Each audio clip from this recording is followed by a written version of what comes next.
was doing my master there, and Yeah. then the external examiner was a professor of linguistics at that time at the University of Edinburgh. So Yeah. he said, "Would you like to come to Edinburgh?" So I followed him. Excellent. Yeah, so I did my PhD in Edinburgh with Professor David Abercrombie. He was so well known at that time. Yes. Absolutely. Him and David Crystal. Oh, you were with David Crystal. Yes. No. But I know of him because I have an interest in language and literacy. I see. Yes. Shall I test sharing my screen? Yes. Could you try? Yeah. Thank you. Good idea. One moment. The sound is very good. Thank you. Okay, one moment. Oh, 1 second. Let me just.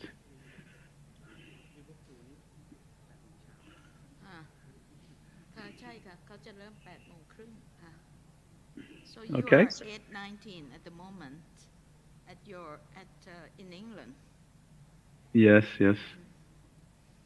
Your university is at Liverpool? Not far. Yeah. 15 minutes. 15 minutes. You must visit. Because Professor Anirudh got it that the time was 8:19 at Liverpool. That's correct. Yes. So can you see my screen okay? Yes. Okay, Yes. good. And when could we check the I think focus? Yes, full screen. That's good.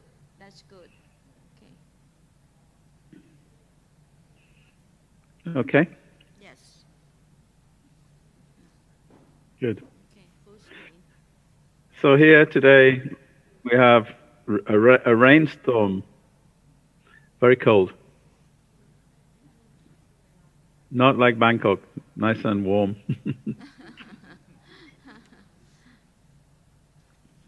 What's the temperature there? Oh, 6 degrees. Gosh, it's cold. Yeah. We are Yeah. in 30-something, right? 30-something. Oh, how degree. It's very good. It's burning. I think I prefer it that way. I like the weather in Thailand. ไม่เป็นไรค่ะ สวัสดีครับนักสวัสดี สวัสดีค่ะ Hi everyone. Hi Mark. Hi, how are you? Hi, I'm good. Thank you. Good. Well, so I'm at the backstage then, right? I would like to join as one of the audience, but it's really nice to just come in and say hi to you, Mark, and Dr. Sudhaporn. Right. สวัสดีนะคะ ค่ะ Who is that? Is that คุณธิดาพร Hello. ค่ะธิดาพร อ๋อค่ะ I just phoned you just to check that you've got the access all right. Yeah. That's good. So Thank you. Please be waiting for the time because we start at 3:30 sharp. People are still during the break, so they're having their coffee break at the moment. Oh, that's nice. I just do the same for me. Breakfast.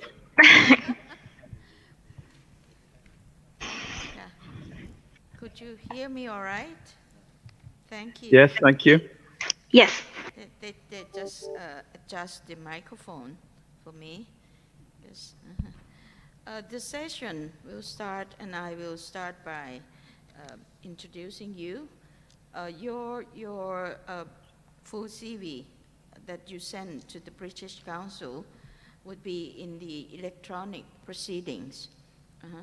And we are having, is it right, Dr. Anirudh, that we would have this YouTube live, right, on this session, and after this would be put into our website and also on Facebook. That is the organization of the network, so that people who could not join us today, they could follow us later. I mean, listen to your talk later on our website and on our social media, on Facebook. And I think we need to thank British Council on this, on the screen. Yes, it's so good. And you may have known that we got 7 offerings from British Council.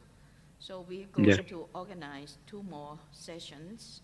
The forum for best practice in discipline-based teaching and learning, online teaching and learning from 3 universities.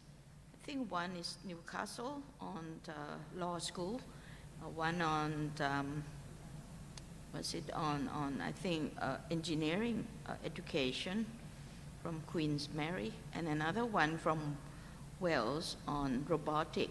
Yes, so it will be very interesting. This would be organized sometimes in May, right? In May. And the other one would be the collaboration, international collaboration in teaching and learning from 3 universities that offer us to join this time. But it's so kind of all of us colleagues from Britain to contribute to this organization.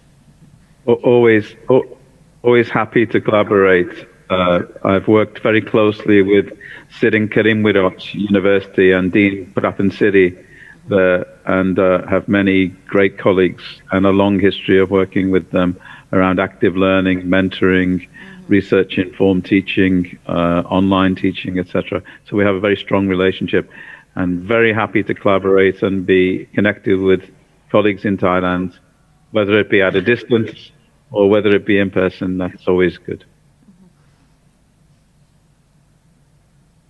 I think distance is not, physical distancing is not a problem.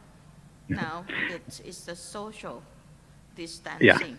But with the help of technology, we could get in touch easier and better. I think that's one of the things I will say today is, unusually, we've been forced into different behaviors that we could have been exhibiting many years ago. Yeah.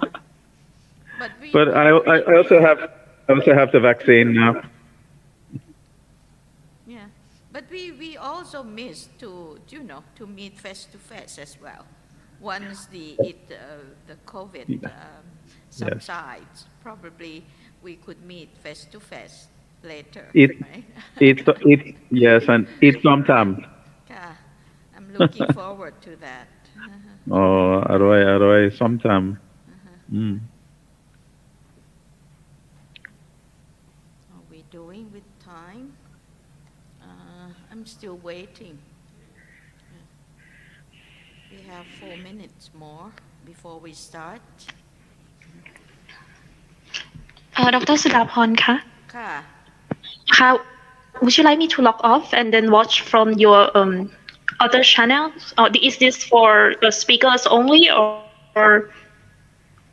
No, we would on the screen now. You could see, on the side would be the speaker and me as the moderator chair. And all right. You can see there would be 2 screens, 3 screens. One is Professor Mark Scofield, me as the moderator chair, and the other one would be the room, the conference room, where the audience was sitting there. And I will support you once the talk is done. Someone that would like to they can raise the hand, and I will point to invite them to ask the questions. Let's check whether we have the microphones ready for the floor. Do we have microphones? Yes, we have movable microphone over there. So people in the conference room can ask anytime. But I will just let the question Q&A session towards the end of the talk. And on the main screen, it would be the PowerPoint that the professor has arranged. At the moment, we have checked that the screen is clear enough. Okay. I can make. Yes, the MC will start. Yes. Please. สวัสดีครับก็ขอต้อนรับทุกท่านเข้าสู่ช่วงบ่ายของวันศุกร์นะครับซึ่งก็เป็นไฮไลท์อีกเรื่องหนึ่งของการประชุมวิชาการในปีนี้นะครับเราได้รับเกียรติจากวิทยากรผู้ทรงคุณวุฒิจากต่างประเทศนะครับซึ่งจะมาให้การบรรยายพิเศษในหัวข้อเรื่อง New Normal and Next Normal Higher Education Teaching and Learning นะครับซึ่งในการบรรยายพิเศษนี้นะครับผมต้องขออนุญาตแนะนำท่านผู้ดำเนินรายการก่อนนะครับเพื่อที่ท่านจะได้แนะนำวิทยากรนะครับสำหรับท่านผู้ดำเนินรายการนะครับท่านจบการศึกษาระดับ PhD Linguistics จากมหาวิทยาลัยเอดินบะระนะครับแล้วต่อด้วย Postdoctoral Fellow ในสถาบันเดียวกันนะครับท่านดำรงตำแหน่งทางการบริหารนะครับเคยดำรงตำแหน่งผู้ช่วยอธิการบดีฝ่ายวิจัยและวิรัชกิจจุฬาลงกรณ์มหาวิทยาลัยปัจจุบันท่านเป็นกรรมการบริหารสมาคมเครือข่ายการพัฒนาวิชาชีพอาจารย์และองค์กรระดับอุดมศึกษาแห่งประเทศไทยตลอดจนเป็นอาจารย์ประจำ International Graduate Program in English as an International Language บัณฑิตวิทยาลัยจุฬาลงกรณ์มหาวิทยาลัยและอาจารย์อาวุโสผู้ทรงคุณวุฒิบัณฑิตวิทยาลัยจุฬาลงกรณ์มหาวิทยาลัยขอเสียงปรบมือต้อนรับผู้ช่วยศาสตราจารย์ดร.สุดาพรลักษณียนาวินครับขออนุญาตมอบเวทีให้ท่านอาจารย์ครับ Thank you very much for your kind introduction. We will start the session now. Let me say good morning, Professor Mark Scofield from Edgefield University, and good afternoon, audience. We are so happy with the support of the British Council. We have our professor, a very distinguished one, from the Edgefield University. Let me have this opportunity to introduce him. Professor Mark Scofield is Professor of Learning and Teaching at Edgefield University, where he is the Pan-University Dean of Teaching and Learning Development. He is also Director of the Center for Learning and Teaching and Academic Director of Soltis Center for Excellence in Teaching and Learning, CETL. Actually, our members have visited CETL before, which is the Center of Excellence in Teaching and Learning, where UK put a lot of emphasis on the scholarship in teaching and learning. His senior management responsibilities include leadership of learning, teaching and assessment strategy and policy, and associated research. Internationally speaking, he is UK Director of the University Confucius Institute and holds visiting professorships at many universities, both in Britain and China. He was awarded the UK Higher Education Academy's National Teaching Fellowship in 2011, which included recognition of his national and international work on teaching, learning, and assessment, and technology-enhanced learning and SOTL, the Scholarship of Teaching and Learning. And I think during the COVID time in 2020, he led a team to win the National Collaboration Award for Teaching Excellence, focus on teaching quality and enhancement, including online provision. He has recently joined the UK Joint Information System Committee as a Senior Technology Enhanced Learning Group. Please welcome Professor Mark Scofield. Give him a big hand. Please. Sawadee-kap. Kokumakap for letting me be here today. Okay. I will make these slides available so that you have something to refer to after the talk. I will treat each slide as a set of ideas and prompts so that you can revisit them if you so wish. So, if I may start. My university is in the north of England, very close to Liverpool, which you may know for football. You may also know for music like the Beatles. But more importantly, my city is known for science, culture, art, and history. So I've worked a lot in Thailand, particularly at Serinkarimwirot University in Bangkok, not far from you, Soi 23, a short walk. And I hope some of my colleagues are in the audience today. So, today I'd like to separate my talk into 4 sections. The first is reflection on what it was like before the COVID-19 pandemic, the normal before the start, phase 1. Then to start thinking what it was like during the first period of lockdown. For many universities, this felt like emergency and crisis. For many universities, it was the middle of the academic year. I'll then move on to what it was like during the next period of lockdown in the UK, where there's been a slightly longer time to think about planning. And I'll talk about what I would call the paradox of pandemic productivity as we approach what some people call the new normal. I'll then finish by thinking about what a future might look like, the next normal, and pose a set of questions. And I hope the answer to those questions should mainly be yes. So if I begin. So what was it like before the COVID-19 pandemic? The normal, as some describe it. We'll all recollect that we could travel. This is my plane, me traveling to Bangkok to visit Serinkarimwirot. People could eat together, they could celebrate together, they could have parties, etc., etc. We're all familiar with that. But nationally and globally, face-to-face, in-person delivery on campuses was most common. Most universities had some online tools. Some universities had full online provision, for example, the Open University in UK and the online universities in South Africa. There was a history of massive open online courses. Many of them were not successful through poor design. Some were successful. But investment in online provision was not uniform across all universities. Digital poverty existed, and it still exists.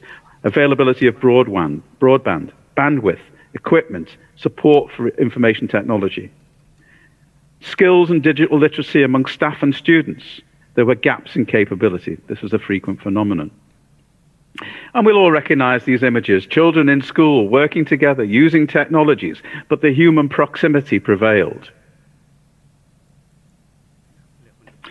Nationally and globally, things like Zoom, which we're using today, Microsoft Teams, Skype, etc., were, I would argue, underused in synchronous teaching, and certainly underused in communications between scholars around the world. So avenues for collaboration, I would argue, were underdeveloped, and the pandemic was something that would promote different thinking. In many cases, not all cases, but in many cases in universities, tools and information technology infrastructures and training were present, but were not always central in the strategic imperatives of the university. Not all universities were positioned well to be agile and quick to respond to the pandemic and pivot, as it was called, pivot or change rapidly to online provision. So we were familiar with a mixture of face-to-face complemented by online tools. That was pretty much what was happening around the world, with different models, different blends, different hybrids, but in many universities, I would argue, relatively underdeveloped. And that was writ large in some countries where the economics prevailed and digital poverty was a bigger challenge. And then the COVID-19 pandemic arrived, and lockdown and emergency measures occurred across the globe. For many universities, this was in the middle of a year, a massive challenge. And we saw students starting to think about how they're going to renegotiate their university life. It was new, it was challenging, it was worrying. Classrooms became empty. These are some images from my own university. This is a classroom in a university in Bangkok being sterilized with antiviral spray. Now, at Edgefield University, my university, we had a history of online learning supporting the face-to-face delivery. We were relatively confident. As Sudaporn recognized, we have a Centre for Excellence in Teaching and Learning, the Solstice Settle, and that was based upon the government award for excellence in using online learning tools and a virtual learning environment. We already had a virtual learning environment with a baseline set of design expectations and delivery expectations. There was some limited use of flipped classroom approaches where tutors would use the face-to-face time for discussion and problem solving and use the online time for access to materials, but it wasn't as developed as it has become. There were numerous online tools being used for recording lectures, for voting, blogs, wikis, games, quizzes. All of these things were available, but quite underused, even in a university with a Centre for Excellence. We had a central team of learning technologists who provided a lot of support and training and development for digital capability. But like in many universities, many university academics didn't always access that training. And so when the pandemic arrived, it was challenging and they had to upskill very quickly. However, the use of technology was an expectation and is an expectation in all university programs, so that students are skilled with technologies as they enter into the world of work and further study. However, at the university, I would argue we had a good scholarship and research culture, so we were very, very able to quickly respond in terms of design and realization principles and mobilize our training and development and our technologies to respond to the pandemic, but it wasn't perfect.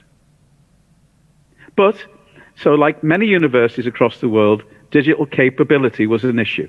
Staff's ability to design for online learning and use the tools was not as good as it could be. The use of the virtual learning environment, Blackboard in our case, was inconsistent in quality, even though we expected it to be used. Not all students, even in the UK, which is relatively financially well off, where poverty is a different phenomenon, but not all students had appropriate equipment or spaces to work in, or bandwidth, or broadband access. Digital poverty presented itself in a way that it hadn't before.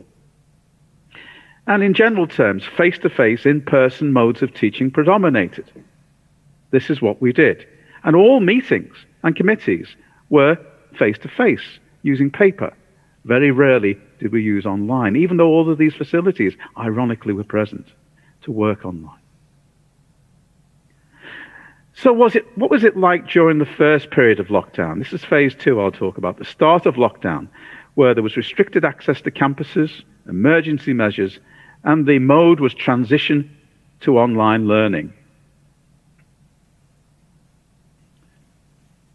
At this moment, my screen is frozen. So if you'll forgive me, I'm just going to restart the program.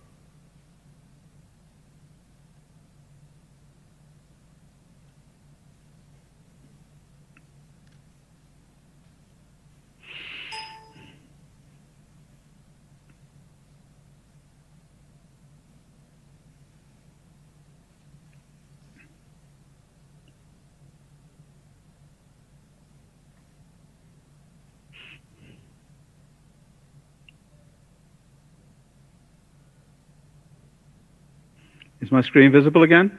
Yes, yes.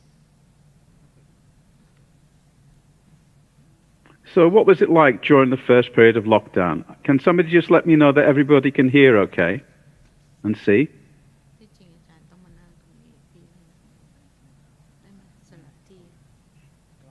Hello? Hello, yes. On your screen, what was it like during the first period of lockdown? Thank you very much. I shall continue. So, what was it like in the first period of lockdown? It was very much about emergency measures across the world, and universities responded very differently. Very quickly, we saw empty classrooms. Students were at home, preparing for university to provide emergency online provision. But very soon, we saw the adaptations. We saw students working from home.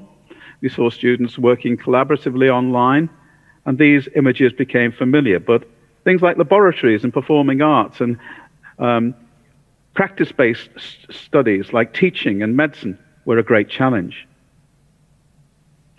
So nationally and globally, the context presented immediate challenges. There were crisis readjustments. For many countries, there was a mid-year interruption. There wasn't a period of a vacation to plan for this. So preparedness was inconsistent. And for some staff in universities, online working was absolutely new. Digital capabilities, skills, and learning design became even more important. And teaching online was a big challenge for many. Digital poverty was common around the world, where students didn't have laptops, they didn't have spaces to work in, they didn't have credit on their phones where they had a phone, or they didn't have access to bandwidth. This became a problem of inclusion and equality. And many students felt a lack of sense of belonging community that they felt when they were face-to-face on campuses. And students were increasingly express a desire for online presence early in the lockdowns when there was a shift to online learning. So nationally and globally, there was a rapid adoption of online tools, and it was not a smooth transition. Students began complementing and I think quite admirably working together where they could access each other and social media, and began setting up learning communities themselves. Reports began to emerge around students' mental health and resilience,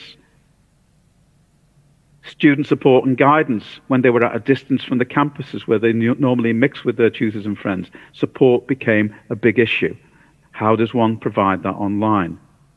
Laboratories and practical work was a real problem, with many activities having to be put on hold or delayed till such time that students could come back to campus, all unpredictable. Students began to report a sense of remoteness, a lack of presence and belonging. They missed their campuses, they missed their friends, they missed their teachers. And for many students, online fatigue became an issue.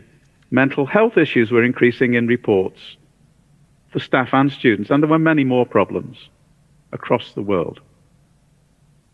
And so these images show some of the things, albeit some of them quite dramatic, students tired and struggling, some exhausted, some coping really well.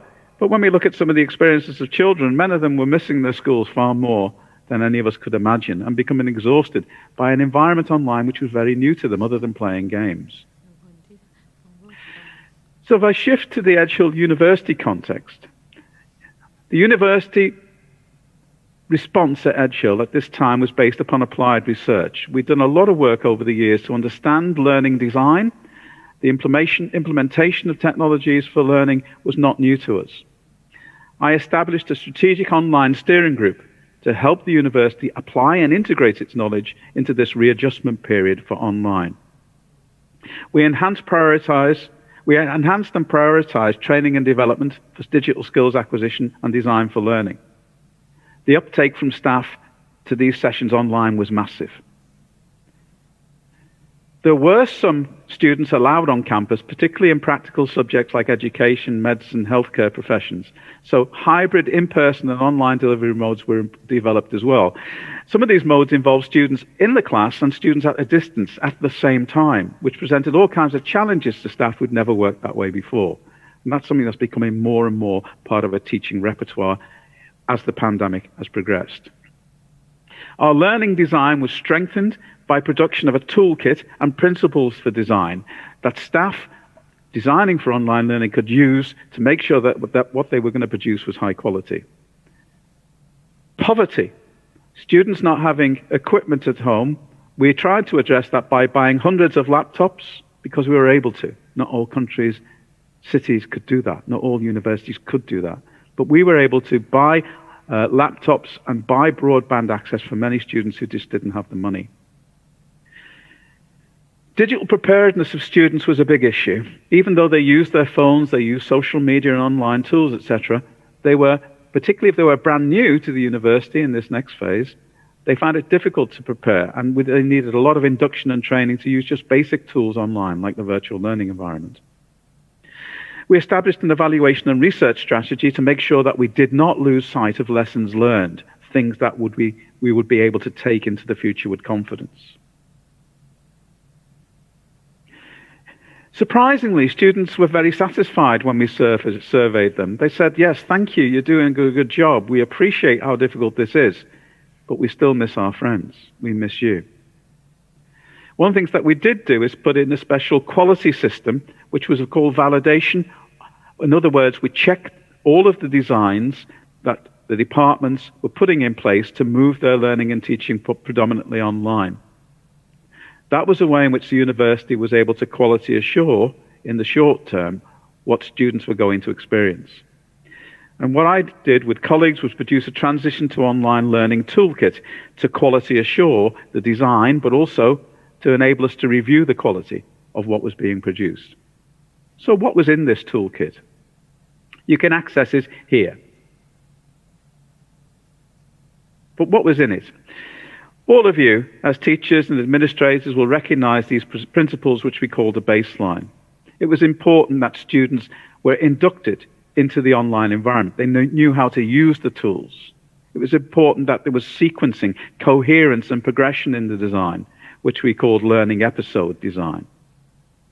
We planned in expectations of students and staff being in regular contact, both synchronously, face-to-face, and online where that was possible.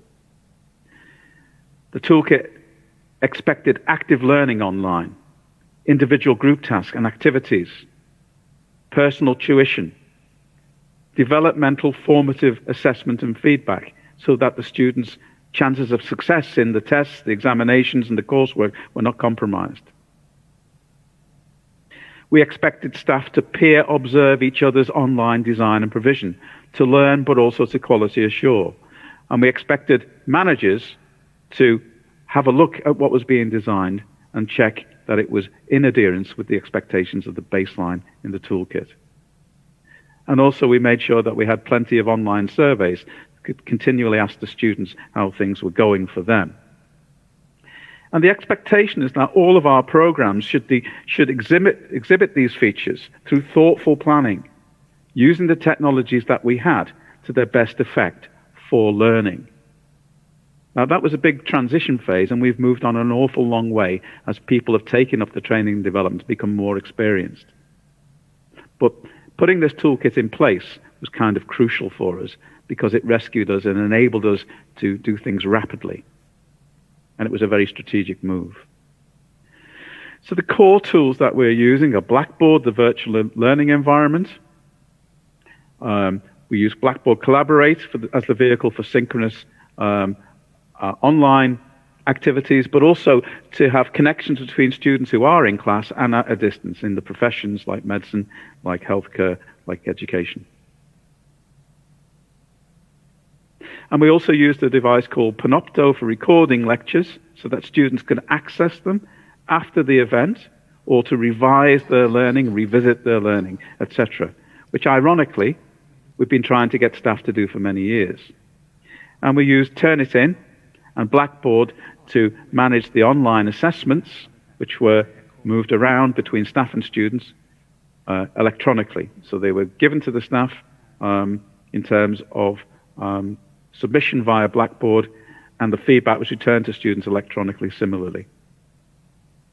So the focus of the toolkit was to make sure that people had advice and guidance and high expectations of planning and delivery, seminars, large group teaching and lectures, guidance on assessment, guidance on personal tutoring, but also we built in governance, reporting, and oversight strategies. In other words, quality assurance was built in. There was an expectation of peer observation of the online design, teachers looking at other teachers' online design and online environments. But also we made sure that we specified what students would need and what staff would need to be able to deliver online. That question had never been asked properly before. We'd assumed that everybody, even the staff working at a distance at home because they couldn't come to campus because of isolation and quarantine, we assumed that everything would be easy. But many staff didn't have IT equipment. Now, if you think about that in the UK, that looms large for colleagues across the world in universities where money, finance, is a much bigger issue. The toolkit contained a whole range of appendices. Again, when you have access to these slides, please feel free to have a look at them. So there was a section on moving teaching and learning online, looking at socially distanced face-to-face teaching, where that was happening, where it was allowed in the professions, which our government allowed students from professions to come to campus, but not students who were not in practical subjects. So we tried to produce guidance for practical and laboratory and creative activities, which is a global challenge because those hands-on activities are very hard to replicate online, even with complex simulation, virtual reality, augmented reality, etc. These are difficult to replicate and also extremely expensive. Without money, these things are bigger challenges. So we also had engagement indicators and examples of online teaching. Engagement indicators, from our perspective, was how do we know students are engaging with the online materials? We can see if they turn up face-to-face, we can keep a register, or we can watch our students. So we established indicators which were based upon if you design activities, you can see if the students have engaged or not. This was also complemented by analytics that come out of the virtual learning environment, which show us when students have logged in, how long they've spent on pages, etc. But more importantly, were the qualitative indicators. Indicators which were very clear indicators that students had done a test, done a quiz, been involved in a discussion group, etc. Another appendix which is very close to my heart, and I know colleagues at Sinin Karim will know this because I've shared it with them many times. I presented an appendix which is about activities online. We discourage people just to put PowerPoints and recordings online without activities associated with them, to extend interaction with text and other media online. Also, we put guidance on how assessment could be undertaken, particularly preparing students for assessment prior to exams and the assessments which have numbers, summative assessments associated with them. So the appendices added value to the toolkit. The toolkit expressed the expectations that everybody must deliver on, because that would be checked and monitored in our quality processes. But the appendices were, if you like, guidance on how to achieve these expectations of the baseline. So that was our response during the first period of lockdown. In the UK, that was for about half of the academic year, and then the summer came. Now, in the summer, usually it's time for some relaxation, maybe visit Thailand, eat some beautiful Thai food, have some sunshine. That wasn't going to happen. And many of the staff spent the whole of the summer preparing for the new academic year, which for us was the next period of lockdown.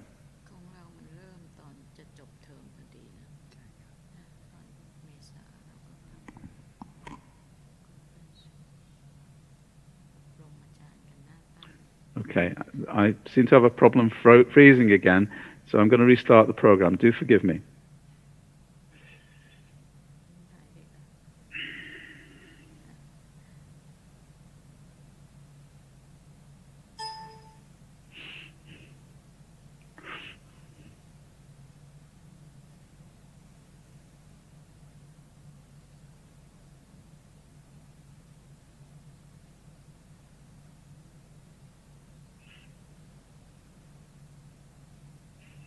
The wonders of technology.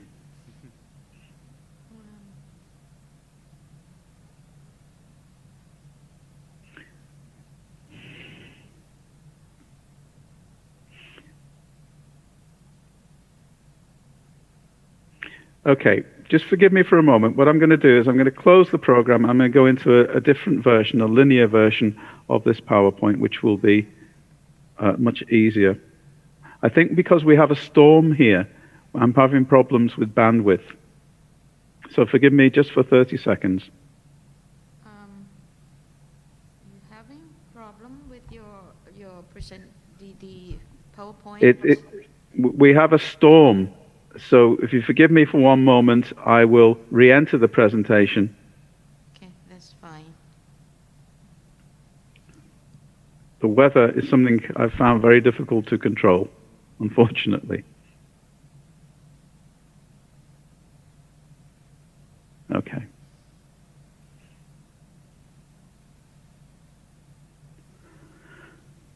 I do apologize. It's all right. It's all right. So we've talked about the first period of lockdown. I'm moving on now to the next period. Now, this next period, we had the toolkit already, but we were moving into what was basically a new academic year. Yes. Is that okay?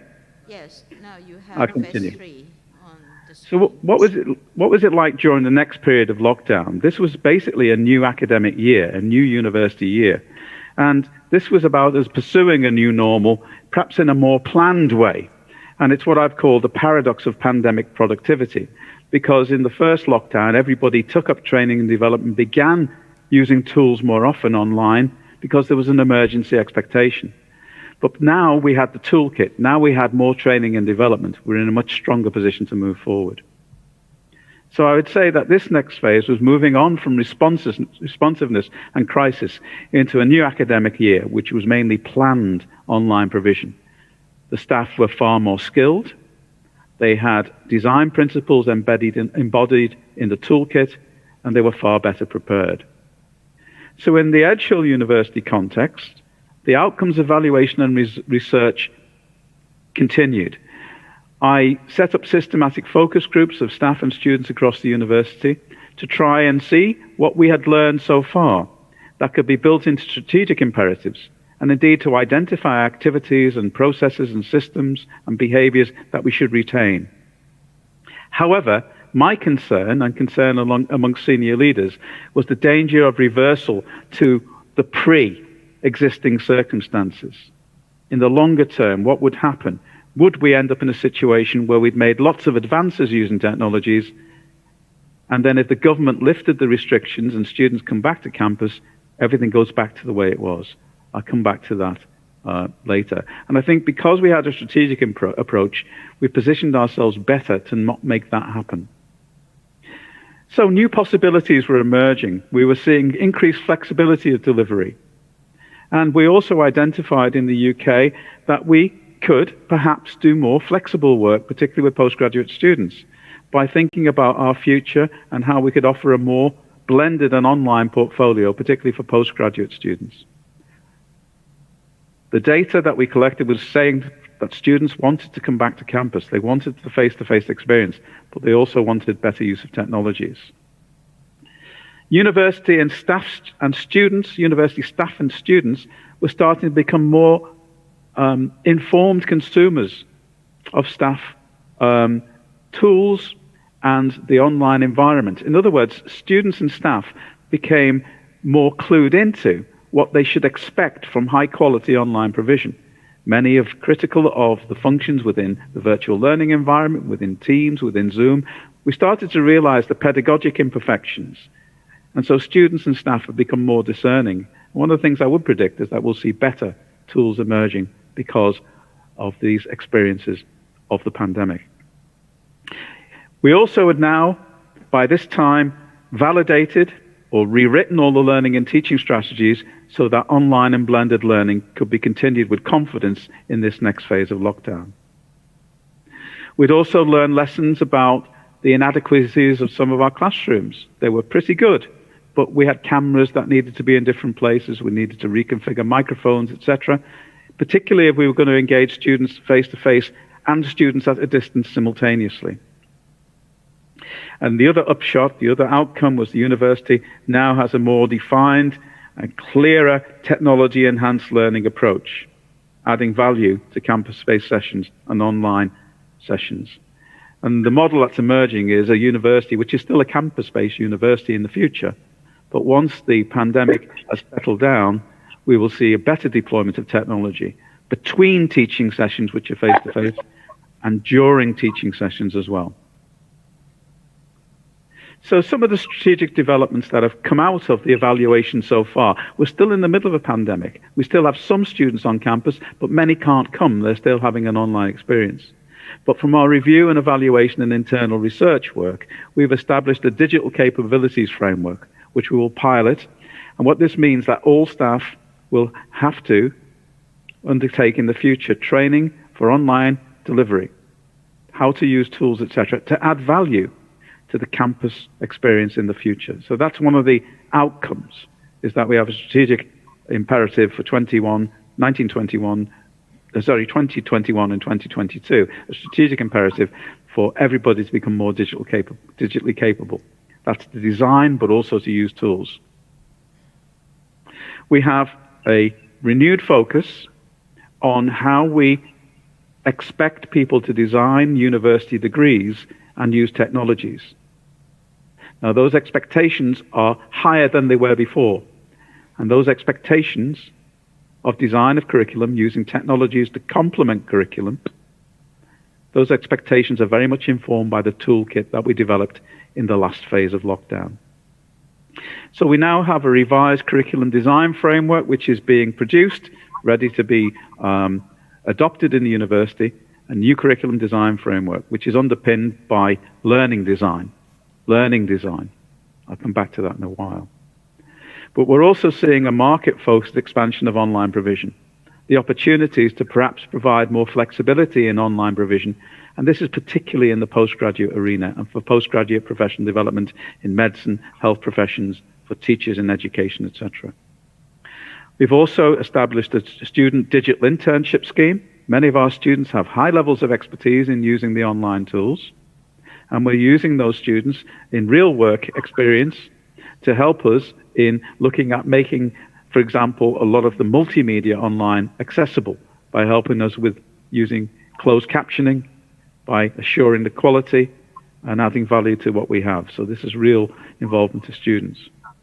And we have a real commitment to further systematic evaluation and research. I mean, that is really important to us. Lessons learned is my message. Because if we don't learn, we will very quickly slip back into the past. So again, I'm speaking a lot about my university's context. Not all of these contextual factors will be equivalent across the world, and certainly not in every place in Thailand. But there are some common ground notions and thinking about research, strategic imperatives, because those are the things that were lacking in the past. So in the UK in general, some quite interesting things. The Joint Information Systems Council committee produced late in 2021 now a report about what students were saying. Now, thank goodness we had, based upon research and the Solstice Settle, insights into what students thought about technologies over a year ago. But only very recently, this month, the Joint Information Systems Committee has produced a very good report that's saying what students think. So in their survey, students said, get the basics right. Make sure that on campus and off campus, students have access to laptops, broadband, facilities. Students are saying, make the online environment more interactive. Don't just put PowerPoints and recordings and web pages in the virtual learning environment. We want interaction, we want activities, we want synchronous activities. They want to work together, they want to see each other, which is another weakness in many of the online platforms. Students want sessions recorded so they can look at them at their leisure with a greater deal of flexibility. This has been very profound in nursing and medicine, for example. Students say that they want their lecturers, the teaching staff in the universities, trained. They want them to be digitally capable. They don't want them to have 10 minutes before they can press the right button. They want people to be digitally capable. Students want the pace of learning to be very clear. They want a map of what they're expected to do and when. And they want to have enough time to do it. And they want to be able to go back and redo things. Very importantly, they want contact with other students and the university lecturers. Human presence has been a long time in the literature as a determinant of success in online environments, particularly tutor presence. And this is where a lot of the massive open online courses failed, in my opinion. And students are saying they want feedback, and they want preparation for the summative assessments. In other words, the assessments that count for them to progress to the next year or to graduate. Students have high anxiety about assessment at any time in the university career, but in this pivot and move to online, this has been a bigger worry for them. Very recently, a daily kind of research-informed publication called Wonk HE has combined with Aula, which is a proprietary online virtual learning environment platform provider. They did a survey of staff, And I've highlighted some of the things that staff were saying, albeit a year after the beginning of the pandemic lockdown. And staff were saying that the circumstances of the pandemic have promoted conversations about learning and design, about more interaction online. How do we get students engaged? How do we design tasks? How do we put the right support in place? And that, for me, a year later, was very reassuring because all of those things were considered in our initial toolkit.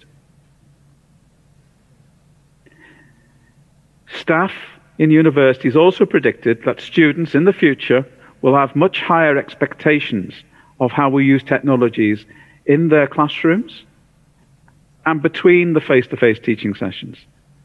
In other words, students will expect us to do better with technologies, and this is, again, a UK context that I'm talking about. However, the concern here that was expressed from university teachers is the same as a concern that I think is being expressed globally. Inclusion, digital poverty is a big issue. Also, another issue that's arisen is students really needing to have a sense of community online. Without that sense of community and sense of belonging, they feel alienated.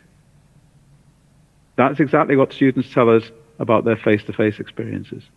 They come to the campus because they feel part of something, part of a community, part of a university family. That's very difficult to replicate online. So there's a challenge. How do we replicate, or how do we engender online presence and sense of community? So there's two instances of a year after lockdown, surveys being done by national bodies telling us things that we actually have known for quite a long time. And I'll come back to that idea in a while. There has been a funnier side, and when you get these slides, please click on these YouTube links for some entertainment. I mean, here's a typical example of a very creative student.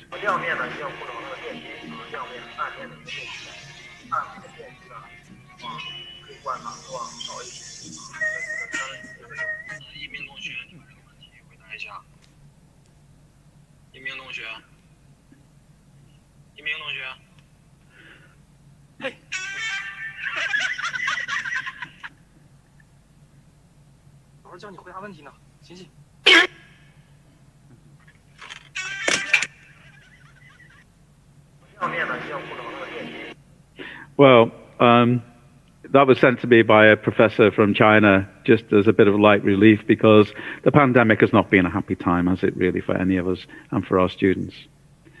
But on reflection, even after the time that's passed after a year, global challenges still remain. The biggest danger, I think, is a reversal to the phase one I described, the pre-new normal. There's a danger that we won't learn from the lessons of the last year.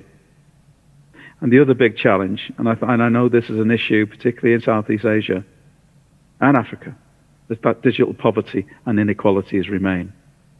So part of me, when I'm talking about the UK context, is based upon a completely different context to many countries around the world and many regions around the world, even within countries.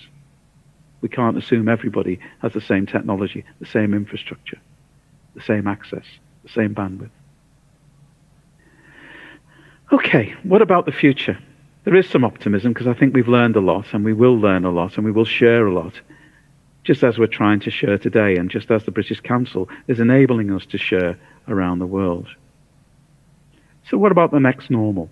What may a more optimistic future look like? So I don't want to be future-gazing in terms of predicting what virtual reality and augmented reality and advanced haptics will look like in the future. That's not what I want to talk about. I want to be quite pragmatic about, the medium to longer term. So I think there's some important questions, which could be rhetorical questions. I hope the answer to many of them around the world will be yes, because if not, I think we will not move forward. It's quite interesting if you look at the Educator's review from Australia in 2021, where they say there was no pandemic playbook. In other words, in translating that, they said, we didn't have an experience of a pandemic like this before where we had to move online. This was new. We had to create this set of responses as we went along. And that very much talked to me and my colleagues about the way in which we put a toolkit together, a research-informed toolkit, at the very beginning of the pandemic to enable our staff to do the best that they could in the online transition. But they talk about 3 scenarios. Restore, where universities have a mindset which says, what do we do just to get back to where we were before the pandemic? Maybe not using the technologies effectively. Maybe having meetings where it's all face-to-face and we don't use the flexibility of online. Maybe we just travel everywhere rather than connecting with international scholars online. Or do we evolve? Do we use the lessons learned and start to think about how we can use what we've learned in the next phase of how we deliver university curricula? And for some universities, it may be about transformation, where they really change radically. And for some universities, that will mean offering more and more of their work online to students at a distance. And that's great if students have got the devices, they've got the money for the bandwidth, an internet connection, etc. If digital poverty is not so much an issue, but that is a residual challenge. If we look at this month in the UK, Gravity Assist, a new era for higher education, was produced by our regulatory body, the Office for Students. And you'll see very easily from this graphic that for effective digital teaching and learning, they say that we need to redesign our pedagogy because the environment's different. We need to ensure digital access. In other words, staff and students need to have the tools to be able to work online. Staff and students need the digital skills and capabilities to be able to engage in online environments. And we need to use technologies effectively. Feels to me that this survey is telling us what we knew already. We need to embed inclusion. In other words, we need to make sure that no students are excluded. And one of the assumptions many people make is that every student's got a nice, warm study with a PC and internet.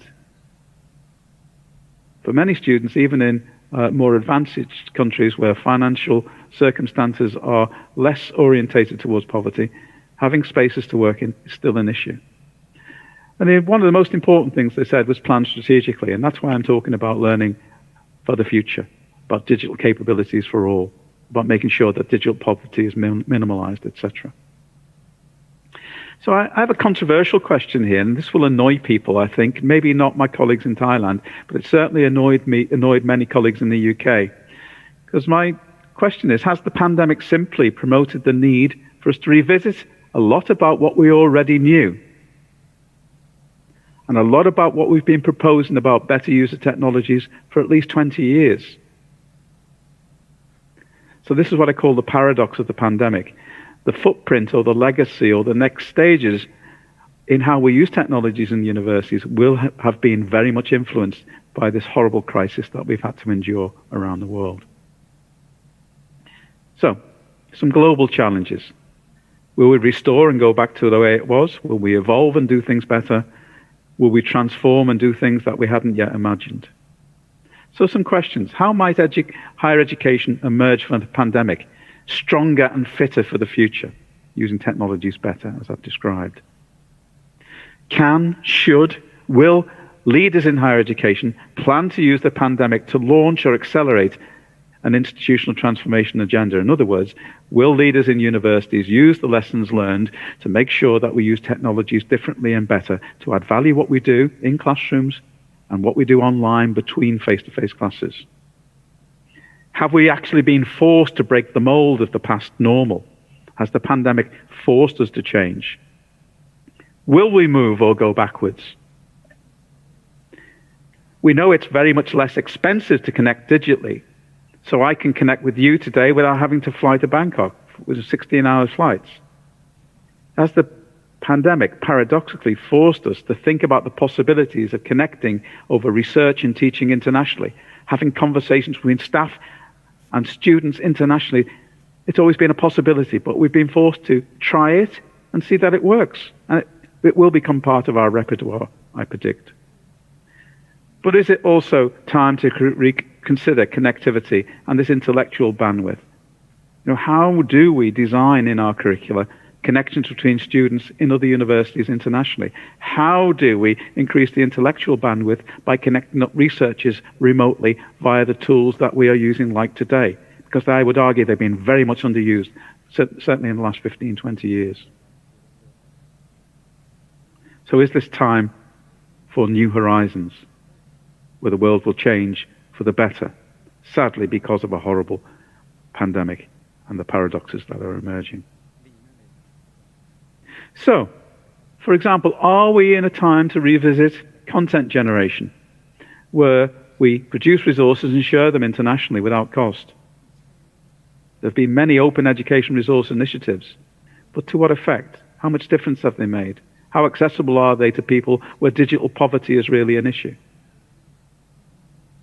Are we in a position now in universities where digital capabilities are essential for a modern world of teaching in universities, but also for the employability and future operation of our students in their society and the online tools and environments in which they will live?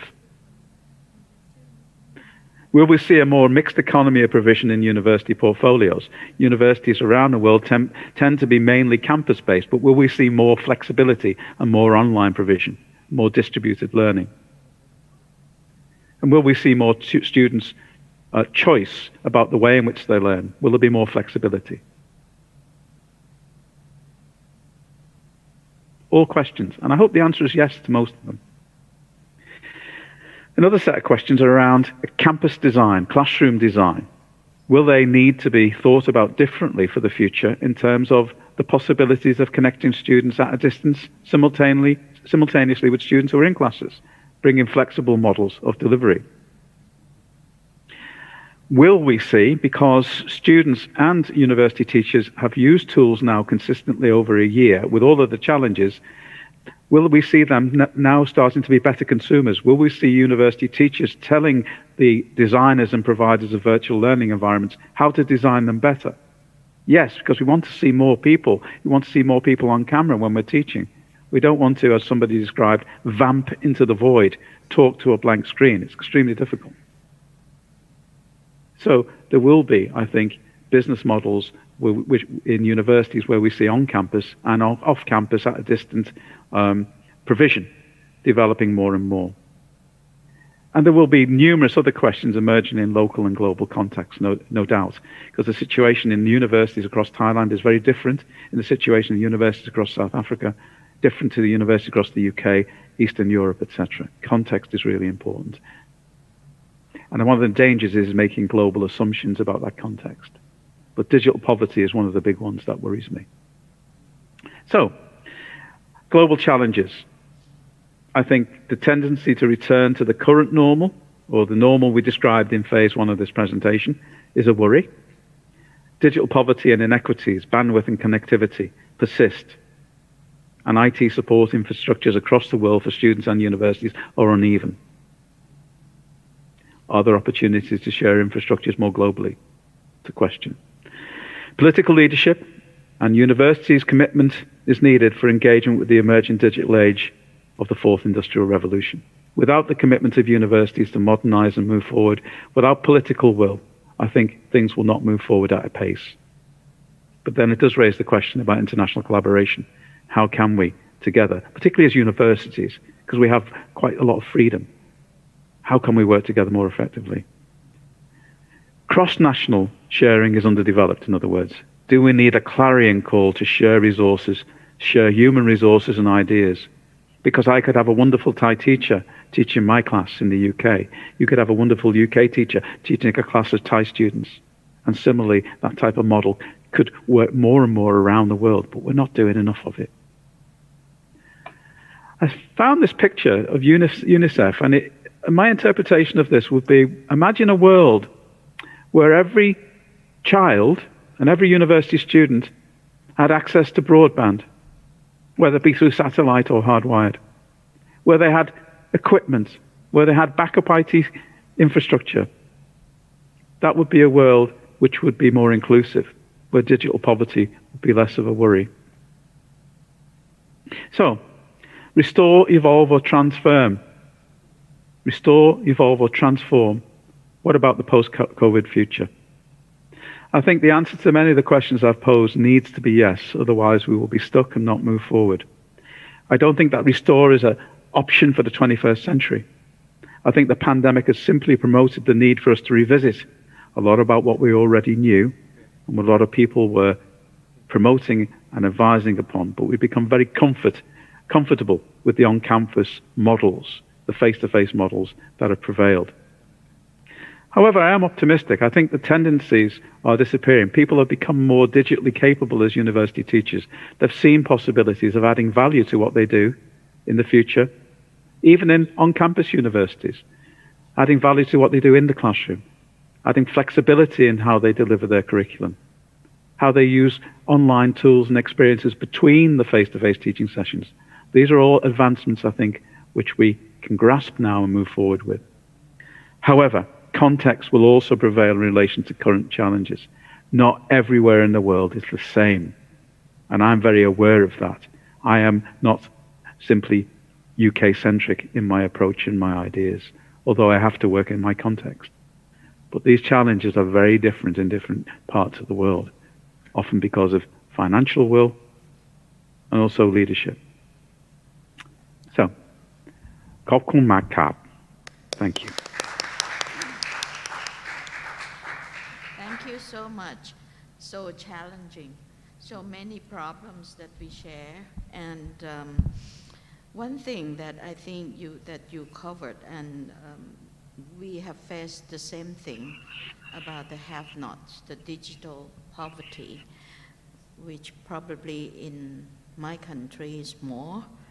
We are thinking about this visual learning environment. And actually, I wrote a paper for this year, the book on challenge and opportunities. And I'd like to thank that you have given us this suggestion that would lead to, I would say, optimistic view, because we are facing it. Actually, we can see that within 1 year, it started last year, right, in March 2020, that all the universities had to close and we had to teach online. And within 2 months, our organization, we had to do online training for more than 700 people, as professors from universities around Thailand, which is, the number is higher than the whole year that we have done for workshop. So in a way, people are seeking for support and help, and many strategies that you share with us today, I think it's things that we should do, and Professor Pansiri, who would be the next president of our organization, is here today. I think what you talk about, what you call the Joint Information System Committee. We were thinking of having what we call the digital repository, that it's like a virtual environment that all universities could share. And we would like to have that existed. I'm trying very hard to convince government to do this, and I think your talk is very encouraging for us. Now let me ask the floor. Anyone that would like to ask the question, you have the time. It's a great opportunity to ask or to share with your comments or anything. Please, I think yes, please. Microphone is here. Thank you. Please state where you come from and ask your question.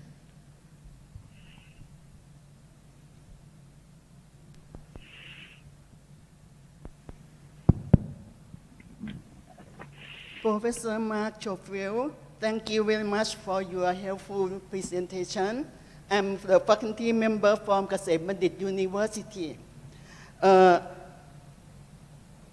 Between online, for the fashion between online and on-site learning and teaching, which one is more necessary for the next normal or for the new normal, and if each one is more necessary in which environment or which situation.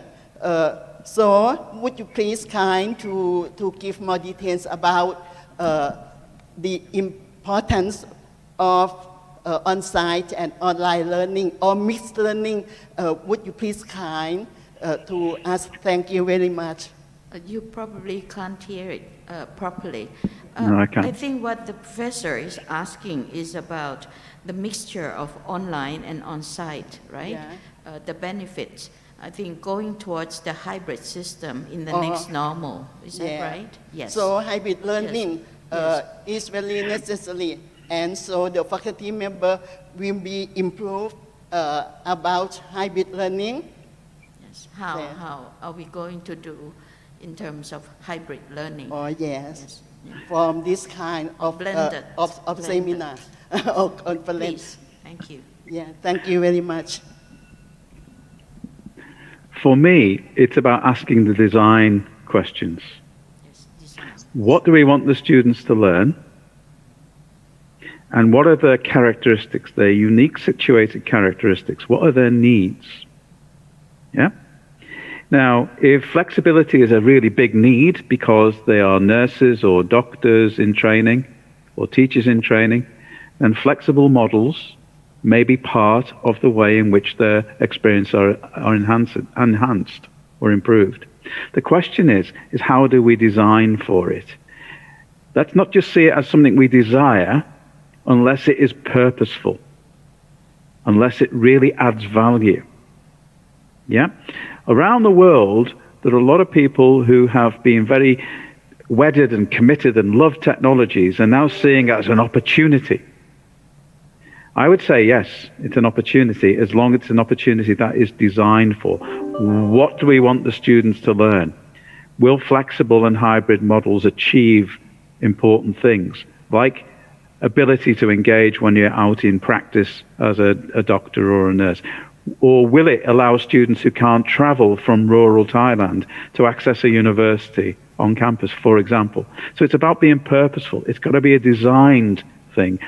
Desire, yes, but design and desire, I think, is the way I would respond to that. The other thing about flexibility is unless it's planned and organized and coordinated, it can be quite chaotic. So, for example, during the lockdown, some of our students could not attend because they were infected, very few, or their families were infected. So they were learning at home alongside their students in class. Yeah? But some students decided, well, I don't have to get the train or the bus or the taxi, so I'll stay at home too. And so every week it became very unpredictable. My class of 40 could be 20 at home, 20 in class. 3 in class, 37 at home. Next week, 30 in class, 10 at home. Very unpredictable and very disorganized. So I think it's about planning, doing these things if they're purposeful, but also organization and management. Otherwise, we lose coherence and with the flexibility, we can lose coherence and progression, and also sense of community in the group, etc. can struggle. So it's all about design, I think. Thank you very much. I think this is about the design, and I think in good teaching, and I could see the big opportunity. A lot of professors, you know, we still teach as if we don't have any information around us. We are still in the second wave, you know, the industrial wave. But actually we are in the ICT. And with the help of, I would say, with the help of COVID, with this crisis, we found that many professors found that they couldn't do just transfer by lecturing anymore. Students turned their monitor off and they would go to do something. So in a way, you have to design your teaching, break it down into small tasks, and then let them perform. And I think during even the first phase in Thailand, many professors that have been teaching with task-based, they could adjust themselves on online teaching very well. So those that haven't done it before, they start to be interested in task design, lesson design, learning design, everything. Yes, so it is so.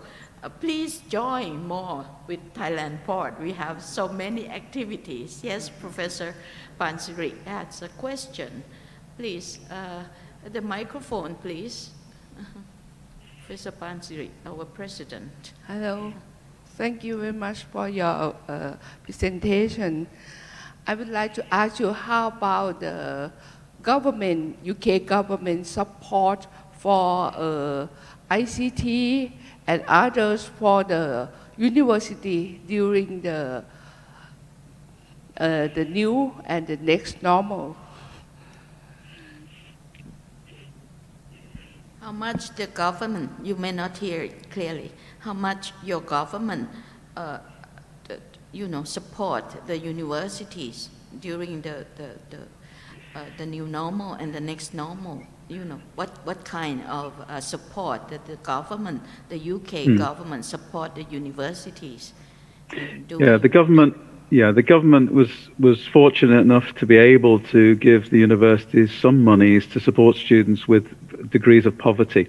Many of our students work as well as study, and their small jobs all stopped because of the pandemic. So many students were not only having digital poverty, they're having real poverty as well. I say that in comparison to poverty around the world. It's a very different type of poverty. But in their lived experience, it feels something which is going to stop them being able to learn. So there were government cash injections to support students to eat and be able to pay their rent.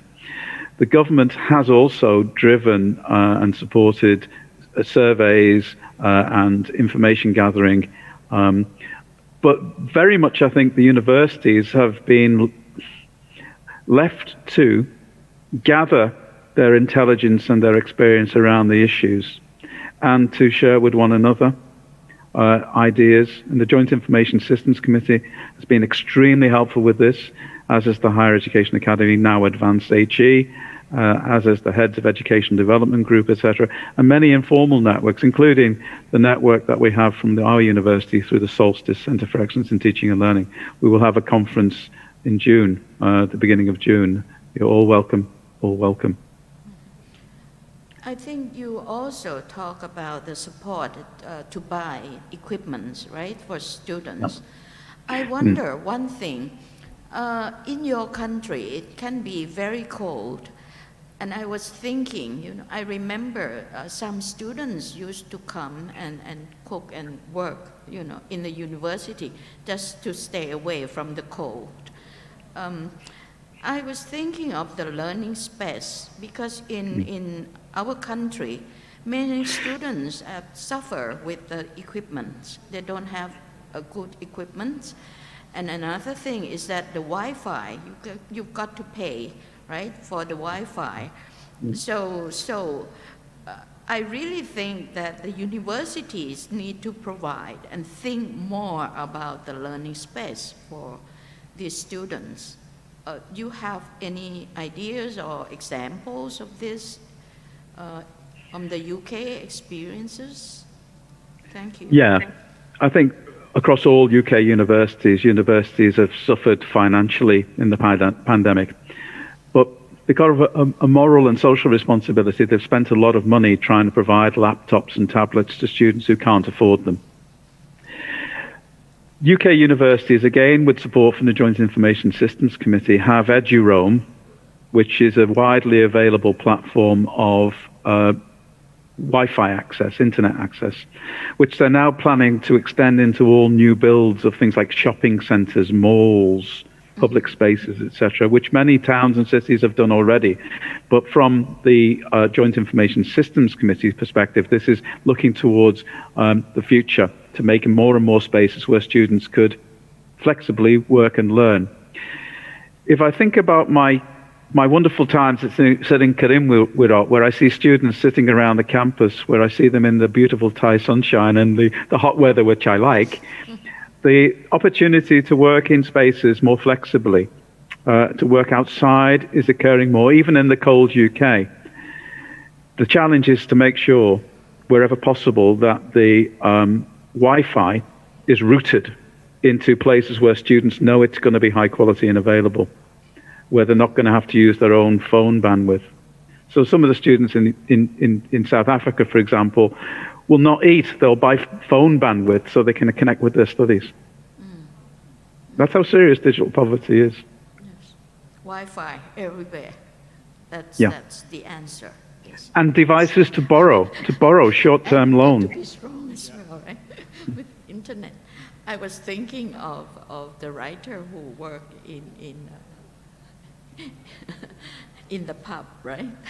In Edinburgh on a cold day. Harry Potter. Oh, yeah. Yes. So everywhere, Wi-Fi, we really need that. Yes, everywhere you can work. And with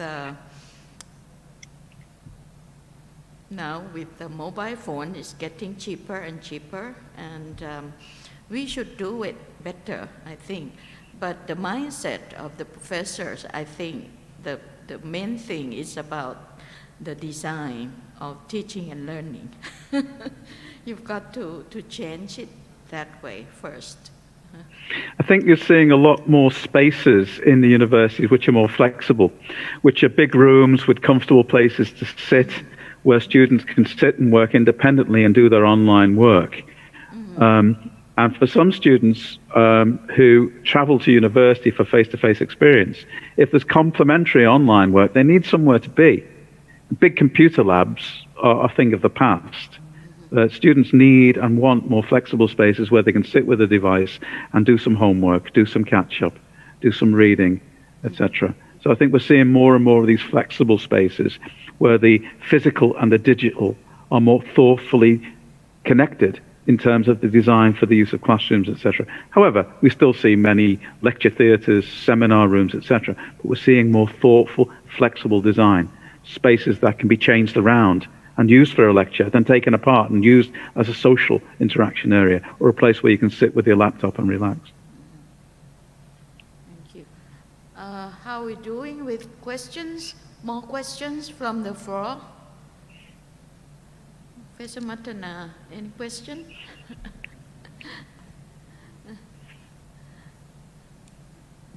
How are we doing with time? We are over time.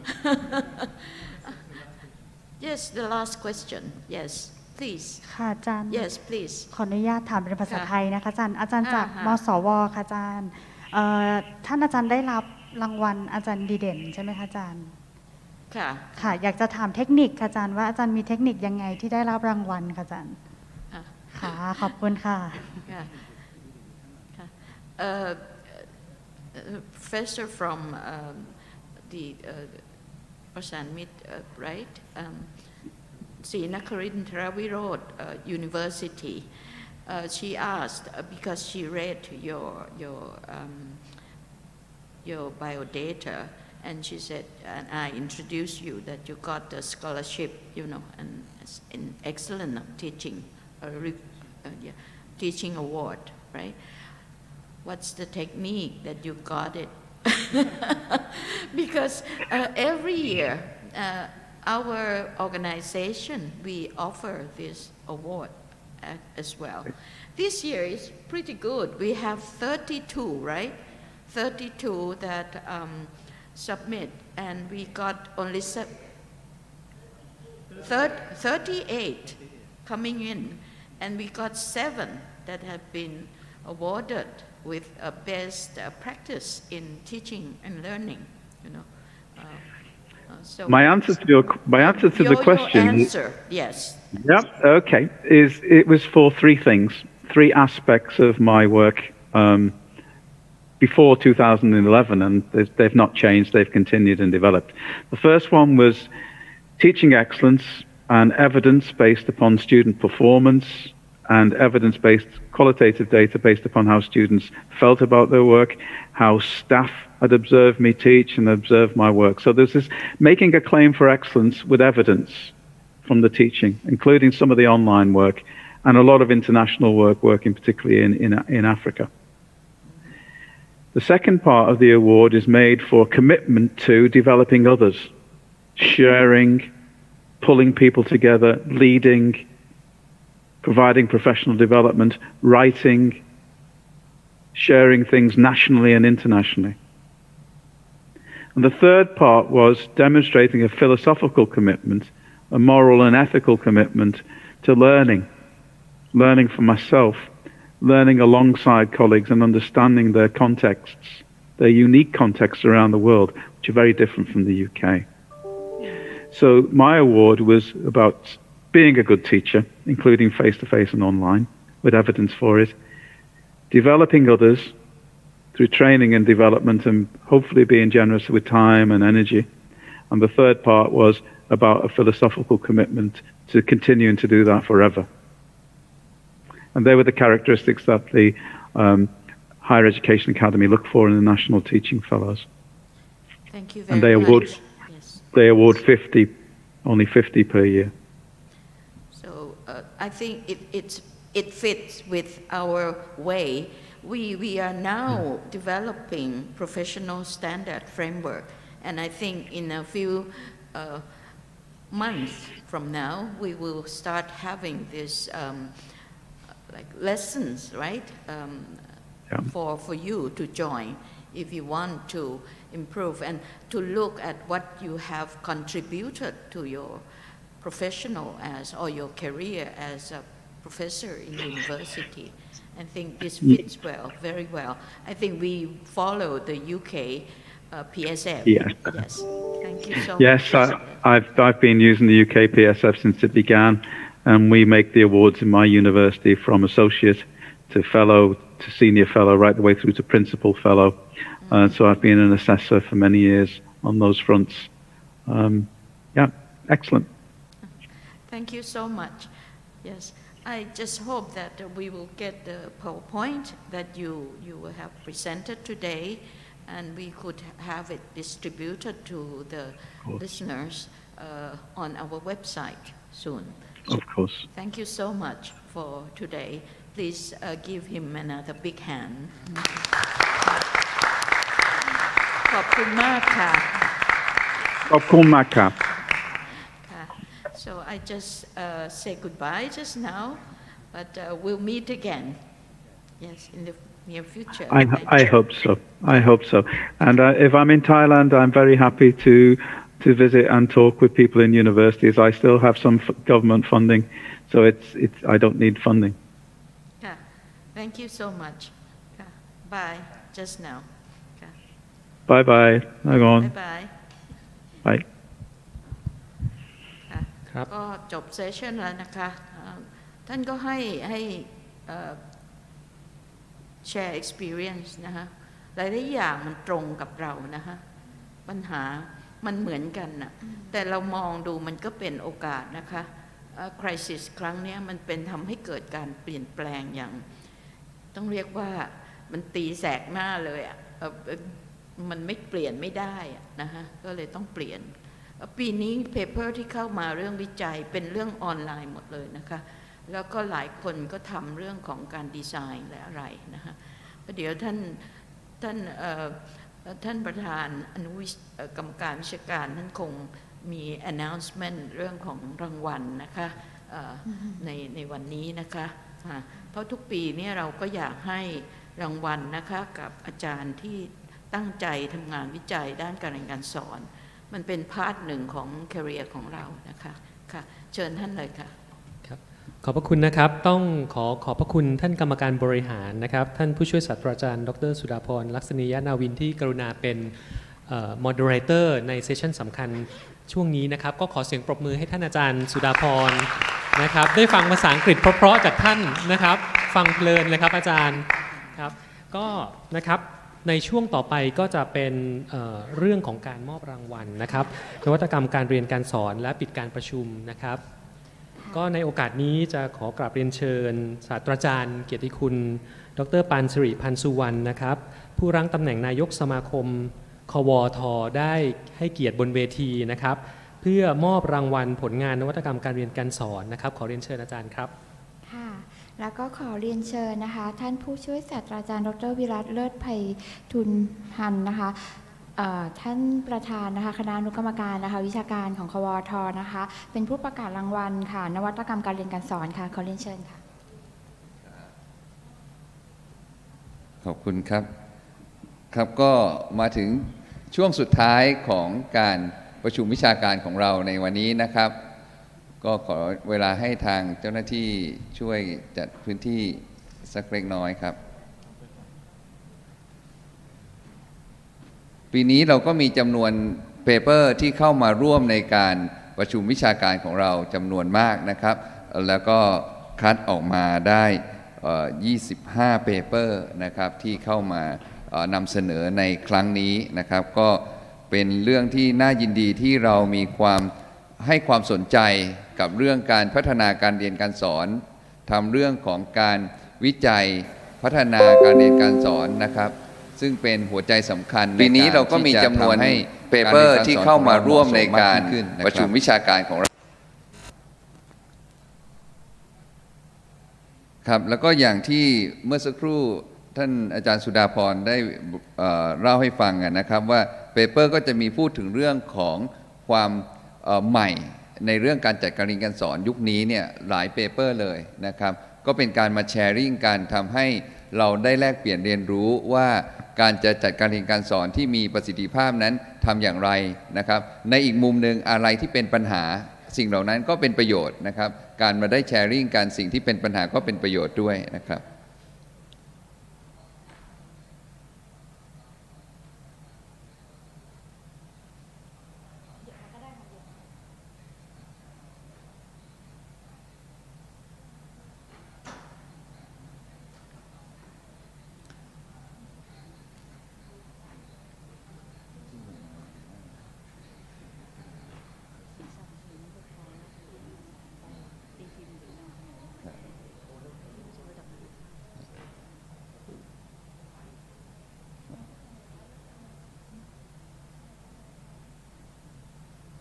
ครับแล้วก็ทางคณะกรรมการนะครับก็ได้พิจารณาเปเปอร์นะครับในหลายมิตินะครับให้คะแนนตั้งแต่ในเนื้อหาต่างๆรวมไปถึงเรื่องการนำเสนอและก็การตอบคำถามนะครับท้ายที่สุดก็ได้มีการคัดเลือกบทความนะครับที่ได้ผ่านการพิจารณาได้รับรางวัลนวัตกรรมนะครับการจัดการเรียนการสอนที่จะนำไปเผยแพร่ต่อนะครับรางวัลนี้ ขออภัยครับรางวัลนี้มีเจตนาเพื่อให้เป็นการส่งเสริมให้อาจารย์นำผลงานวิชาการนะครับพัฒนาต่อเนื่องและไปนำเสนอต่อนะครับเดิมทีนั้นตั้งเป้าหมายให้เป็นการไปนำเสนอในต่างประเทศระดับ international ด้วยนะครับแต่ช่วงนี้ก็จะติดปัญหาเรื่องโควิดเล็กน้อยนะครับก็อย่างไรก็ตามก็ยังสนับสนุนให้เผยแพร่ในระดับนานาชาตินะครับครับแล้วรางวัลที่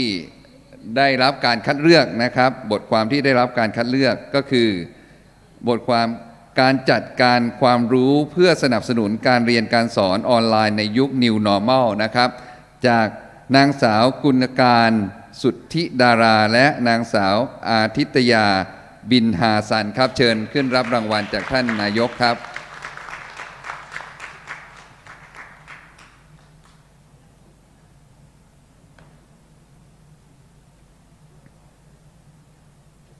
ก็จะเป็นรางวัลเงินรางวัล 30,000 บาทนะครับในการสนับสนุนให้ไปนำเสนอผลงานวิชาการในระดับนานาชาติต่อไปครับ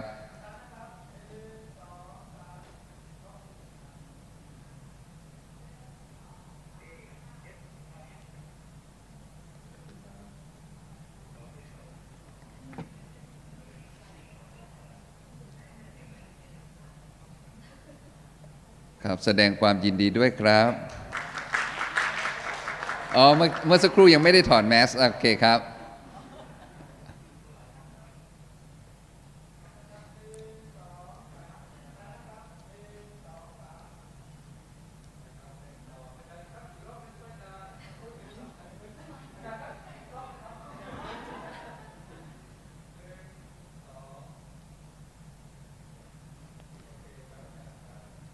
ครับเรามีในปีนี้เรามีได้คัดเลือกมา2รางวัลนะครับเพราะฉะนั้นอีก1รางวัลนะครับที่ได้รับนะครับการพิจารณาก็คือเปเปอร์ที่ชื่อว่าการใช้เกม Quizlet ในห้องเรียนเพื่อสร้างแรงจูงใจในการเรียนและพฤติกรรมในใฝ่เรียนรู้ครับเรียนเชิญดร.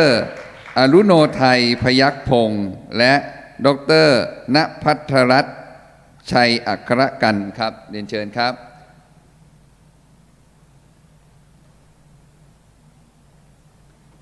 ขึ้นด้านนู้นดีไหมฮะขึ้นด้านนู้น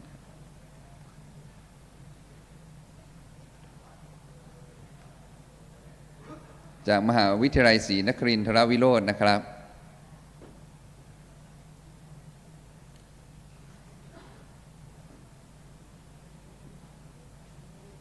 แสดงความยินดีด้วยครับ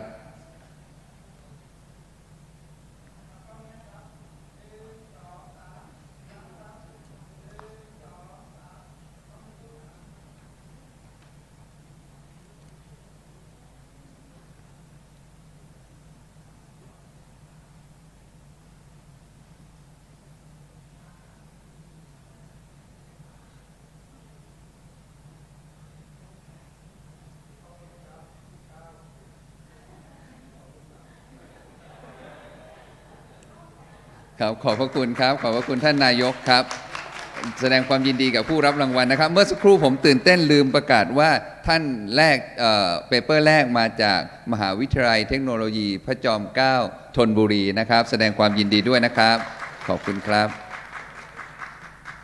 เชิญท่านพิธีกรคู่ขวัญครับ